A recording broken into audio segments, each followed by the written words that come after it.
दोस्तों, अगर आप भी आधार करेक्शन का काम करना चाहते हैं और आप आधार करेक्शन के लिए यूजर आईडी और पासवर्ड लेना चाहते हैं तो सीएससी द्वारा उन सभी वीएलई भाइयों के लिए आधार करेक्शन की आईडी और पासवर्ड देना शुरू कर दिया है।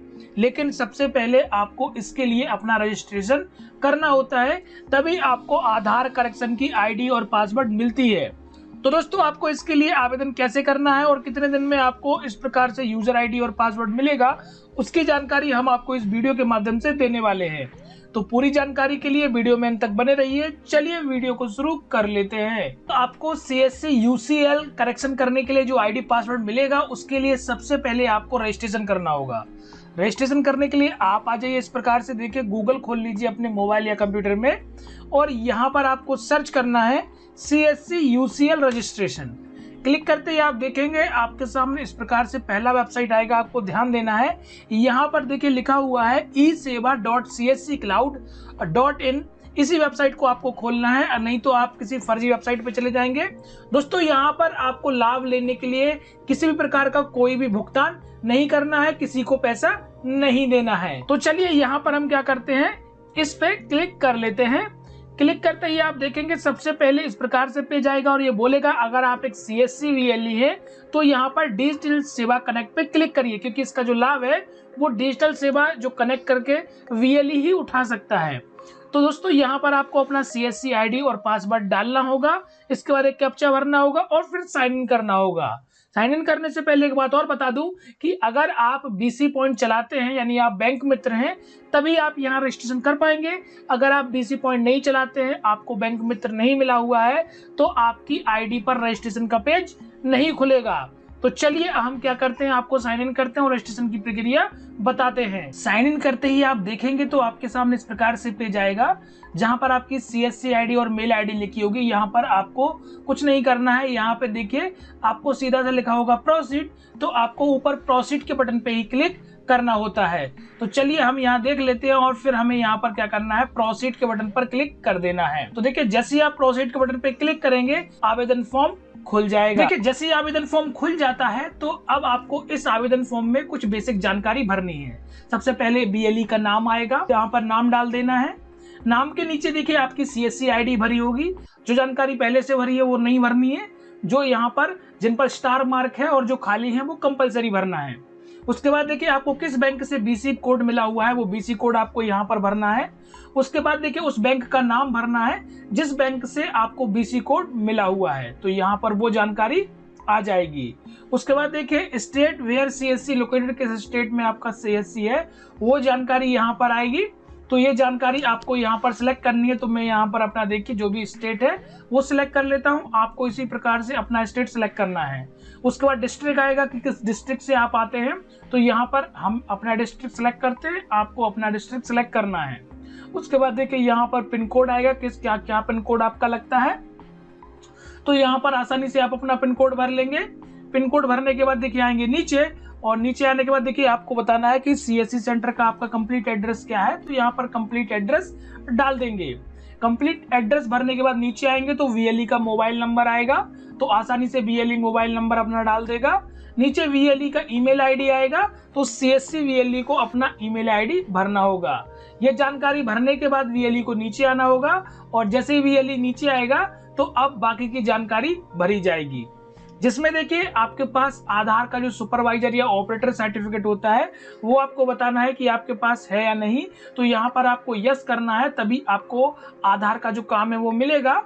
और ऊपर आपको उस आधार सर्टिफिकेट को अपलोड करना है और नीचे आपको उसका सर्टिफिकेट नंबर देना है। तो दोस्तों, सभी के पास ये होना चाहिए, नहीं है तो बनवा लीजिए, उसके बाद अप्लाई करिए। तो ये काम आप यहाँ से कर दीजिए। तो देखिए मैंने यहाँ पर सर्टिफिकेट नंबर भर देना है और भरने के बाद हमें आगे बढ़ जाना है। तो चलिए, जिनके पास नहीं है वो तो नो कर देंगे फ्रेंड्स, लेकिन नो करने से कुछ नहीं होगा क्योंकि आपको आगे का काम नहीं मिलेगा। तो चलिए यहाँ पर देखिए मैं आगे बढ़ जाता हूँ और यहाँ पर बताना है कि जो ऑपरेटर और सुपरवाइजर है उसके पास पुलिस वेरिफिकेशन की कॉपी है या नहीं। तो फ्रेंड्स, जितनी चीजें आप ज्यादातर यस करेंगे तो आपको ज्यादा चांस है कि आपको यहाँ पर इसका काम मिलेगा, आपको आईडी पासवर्ड मिलेगा। अगर आप यहाँ नो करते जाते हैं तो आपको नहीं मिलेगा। उसके बाद देखिए आते हैं ऊपर जो ऑपरेटर सुपरवाइजर का जो ई आधार है वो आपको यहाँ पर देना है। ठीक है, तो आप अपना ई आधार तो आसानी से डाउनलोड कर लीजिए और चूज करके यहाँ पर उसे अपलोड कर दीजिए और नीचे अपना आधार नंबर भर दीजिए। उसके बाद नीचे आइए तो यहाँ पर लिखा है ऑपरेटर सुपरवाइजर मोबाइल नंबर, तो यहाँ पर आपको डालना है और वो मोबाइल नंबर आपके उसी आधार से लिंक होना अनिवार्य है, तो आपको यस करना है, वो मोबाइल नंबर यहाँ भर देना है। उसके बाद देखिए ऑपरेटर सुपरवाइजर के पास अल्टरनेट कोई मोबाइल नंबर हो तो वो यहाँ डाल दीजिए, तो यस कर दीजिए, वो मोबाइल नंबर यहाँ भर दीजिए।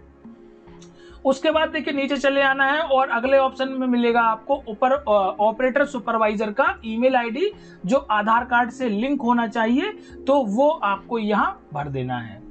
तो ये जानकारी भर दीजिए। उसके बाद देखिए बेसिक जानकारी है कि आपके पास क्या क्या है क्या नहीं है, तो इनमें आपके पास ये सारी चीज़ें होनी चाहिए और वो सारी चीज़ें UIDAI के गाइडलाइन के हिसाब से होनी चाहिए। मान लीजिए ये लैपटॉप में आपको दिखा रहा हूँ, तो जो आपको आधार का काम करना है तो इस स्पेसिफिकेशन के हिसाब से ही आपके पास लैपटॉप होना चाहिए जिसमें आप आधार का काम कर पाएंगे। तो इसमें आपको यस कर देना है। उसके बाद नीचे आना है। उसके बाद देखिए बता रहा है कि आपके पास एक प्रिंटर होना चाहिए कलर का, तो आपको यस कर देना है। उसके बाद देखिए ये सारी जानकारी जब आप यस करते जाएंगे तो यस करने से ही आपको जो है इसका यूजर आईडी और पासवर्ड मिल जाएगा।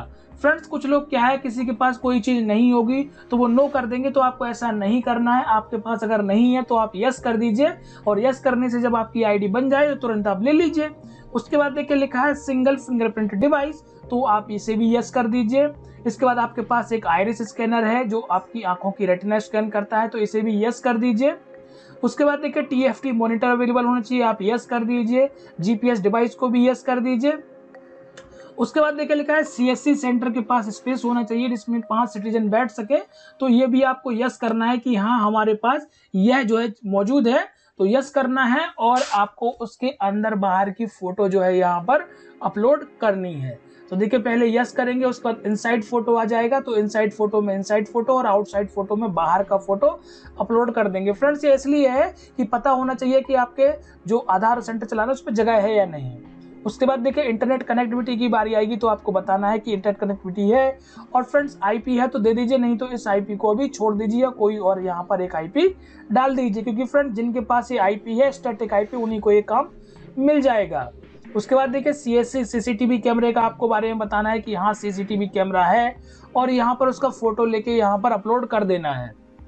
ठीक है फ्रेंड्स, तो ये तो जिनके पास है वो कर दीजिए। उसके बाद दिव्यांगजन के लिए जो उनके पास रैंप होना चाहिए तो वो भी आपको यस करना है, तो आप यहाँ पर यस कर दीजिए। और बताया है कि व्हील चेयर जहाँ से जाती है तो वो रैंप और व्हील चेयर है, तो वो जानकारी यहाँ पर यस करनी है और उसकी फोटो लेके अपलोड करनी है, तो चलिए कर दीजिए। उसके बाद देखिए टोकन सिस्टम मशीन होती है जिसमें टोकन मिलता है, तो वो भी आपको यस करना है और फोटो लेके उसे भी अपलोड कर देना है। उसके बाद देखिए टॉयलेट फैसिलिटी अवेलेबल होनी चाहिए सिटीजन के लिए, तो वो भी आपको यस करनी है। इतना करने के बाद देखिए जब सारी जानकारी आप भर लें, सारा फॉर्म भर लें, उसके बाद आप नीचे आए और नीचे देखिए आपको दिखेगा कैप्चा कोड और 28 नंबर में लिखा होगा कैप्चा कोड। तो फ्रेंड जब ये सारा फॉर्म आपका कंप्लीट हो जाए और आप एक बार से चेक कर लें कि सब कुछ इसमें सही भरा हुआ है, तो सही भरने के बाद ही आपको इसे सबमिट करना है। अगर अभी इस फॉर्म में किसी प्रकार की कोई दिक्कत है, कोई जानकारी आपने गलत भर दी है, तो आप उसे अभी एक बार सुधार करने की गुंजाइश है और आप सुधार कर लें। तो मान लीजिए मेरा सब कुछ सही है तो मैं कैप्चा भरूंगा और चेक मार्क लगा के सबमिट कर दूंगा। सबमिट करने से फ्रेंड्स आपका फॉर्म सबमिट हो जाएगा और सबमिट होने के बाद अब आपको कुछ दिन का इंतजार करना है। आप चाहें तो यहाँ पर करंट स्टेटस चेक कर सकते हैं कि क्या स्टेटस चल रहा है, कब तक आपको इसका काम मिलेगा, तो स्टेटस यहाँ से आप चेक कर पाएंगे। उसके बाद देखिए अगर आप आधार टीम से बात करना चाहते हैं तो यहाँ नीचे क्लिक हेयर पे क्लिक करेंगे और आपके सामने जो आधार टीम है उसका हेल्पलाइन नंबर, कॉन्टैक्ट नंबर खुल जाएगा।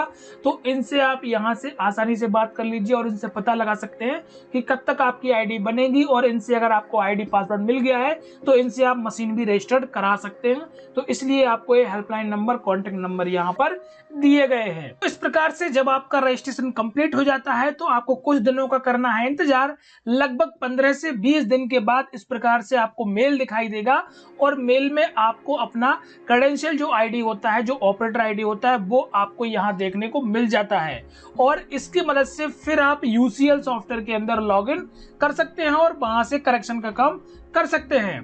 तो दोस्तों उम्मीद करते हैं आप इस प्रकार से अपने UCL सॉफ्टवेयर के लिए ऑनलाइन रजिस्ट्रेशन कर पाएंगे और आधार करेक्शन के लिए यूजर आईडी और पासवर्ड ले पाएंगे। इसके बारे में अगर आप और कुछ जानना चाहते हैं तो हमें कमेंट बॉक्स में लिखकर बताइए। मिलते हैं एक और वीडियो के साथ, तब तक के लिए नमस्कार, आपका दिन शुभ रहे।